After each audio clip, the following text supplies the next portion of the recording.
தங்கமயில் சொல்கிறாங்க, இங்கே பாருங்க மாமா, டீ தூள்லாம் வைக்க முடியாது, அங்கே வந்துட்டு ராஜி டியூஷன் எடுக்கிறாங்கன்னு சொல்கிறாங்க. அதை கேட்டோன்னே பயங்கரமாக கோவம் வருது. கத்துறாரு பாண்டியன், யாரை கேட்டு டியூஷன் எடுக்கிற அப்படின்னு சொல்லிட்டு கேட்குறாரு. அதை கேட்டோன்னே, இல்லை மாமா, நான் வந்து சொல்லலான்னு தான் நினச்சேன். எப்போ சொல்லலாம்னு நினச்சிங்க அப்படின்னு சொல்லிட்டு கத்துறாரு. ஆமாம் கோமதி, நேற்று ஃபுல்லாக நீ என்கிட்ட பேசிகிட்டு தானே இருந்த, தேவையில்லாத கதைலாம் பேசிகிட்டு இருந்த, இந்த மாதிரி டியூஷன் நடத்துகிற எதையுமே நீ என்கிட்ட சொல்லவே இல்லை அப்படின்னு சொல்லிட்டு கத்துறாரு. இல்லைங்க, சொல்லலாம் தான் நினச்சோம், நேற்று நல்ல நாளாக இருந்தால்தான் அவள் தொடங்கணும் அப்படின்னு சொல்கிறாங்க. ஆமாம், இந்த கதைலாம் நல்லா பேசு, ஆனால் வர கோவத்துக்கு என்ன பண்ண போகிறேன்னு தெரியல, எதுக்காக நீங்கள் இப்படி பண்ணிகிட்டு இருக்கீங்க அப்படின்னு சொல்லிட்டு பாண்டியன் பயங்கர கோவமாக கத்திட்டு இருக்காரு. அப்போது கதிர் சொல்கிறாரு, இல்லை ராஜி என்கிட்ட சொல்லிட்டு தான் பண்ணுறா அப்படின்னு சொல்லிட்டு. அதை கேட்டோன்னே, ஆமாம் உன்கிட்ட சொல்லிட்டு பண்ணா, அப்போ நான் எதுக்காக வீட்டில் இருக்கேன், நான் ஒருத்தன் வீட்டில் இருக்கேன்ல, எதுவாக இருந்தாலும் என்கிட்ட ஒரு வார்த்தை சொல்லணும்ல அப்படின்னு சொல்கிறாரு. அதை கேட்டோன்னே அப்படியே அமைதியாக இருக்காரு கதிர், எதுவுமே சொல்லவே இல்லை. ராஜி தேம்பி அழறாங்க. அழாத ராஜி அப்படின்னு சொல்லிட்டு இருக்காங்க. என்கிட்ட சொல்லிட்டு தான் ராஜி பண்ணா அப்படின்னு சொன்ன உடனே, எகுத்து பேசாதீங்க நீங்கள் அப்பாவை அப்படின்னு சொல்லிட்டு தங்கமயில் சொல்கிறாங்க. தங்கமயில் நீ அமைதியாக இரு அப்படின்னு சொல்லிட்டு செந்தில் சொல்கிறாரு. பயங்கரமாக கோவம் வருது அப்படியே கதிருக்கு, எதுவுமே பேசவே இல்லை, அமைதியாக இருக்காரு. ஆமாம், என்னத்தை உங்ககிட்ட சொல்லிட்டாங்க, கல்யாணம் பண்ணும்போது என்கிட்ட சொல்லலை, அடுத்தது இதை சொல்லலை, எவ்வளோ நிம்மதியே கிடையாது வீட்டில், எதையுமே என்கிட்ட ஒரு வார்த்தை சொல்கிறது கூட இல்லை அப்படின்னு பாண்டியர் சொல்கிறாரு. அதை கேட்டோடனே பழனி சொல்கிறாரு, நீங்கள் எதுக்காக அப்போ நடந்தது கல்யாணம் இதெல்லாம் பேசிகிட்டு இருக்கீங்க அப்படின்னு சொல்லிட்டு. ஆமாம், எல்லாத்தையும் தான் பேசுவேன் நான் அப்படின்னு சொல்லிட்டு பாண்டியன் கத்துறாரு. கத்தனோடனே அப்படியே வெளியே வாங்க வந்து போயிடுறாங்க. ராஜி போயிட்டு உள்ளே பயங்கரமாக அழுதுட்ருக்காங்க. பின்னாடியே கோமதி போகிறாங்க. இல்லை, அவர்கிட்ட கொஞ்சம் முன்னாடியே சொல்லியிருக்கலாம் அப்படின்னு சொல்லிட்டு இருக்காங்க. சரி, என்ன 2 பேர் சேர்ந்து என்ன பண்ணிகிட்ருக்கீங்க அப்படின்னு பழனி கேட்குறாரு.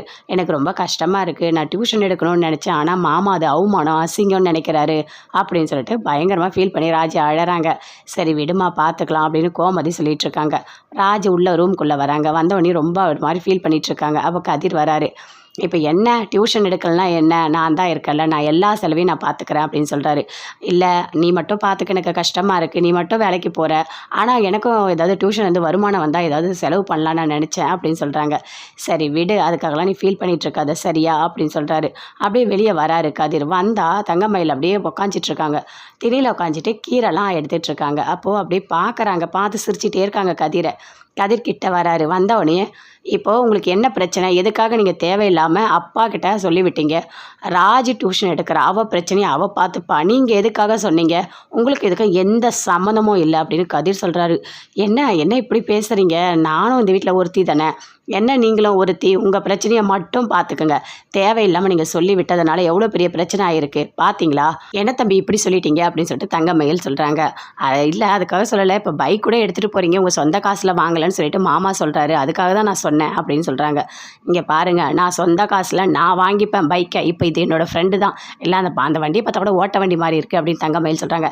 இங்கே பாருங்கள், அதெல்லாம் நான் பார்த்துக்குறேன், உங்கள் வேலையை பாருங்கள் அப்படின்னு சொல்லிட்டு கதிர் பயங்கர கோவமாக அங்கேருந்து வராரு. தங்கமயில் அப்படியே பார்த்துட்டு அமைதியாக இருக்காங்க, எதுவுமே பேசவே இல்லை. மீனா செந்தில் 2 பேருமே சேர்ந்து ரொம்ப சந்தோஷமாக பேசிகிட்டு இருக்காங்க.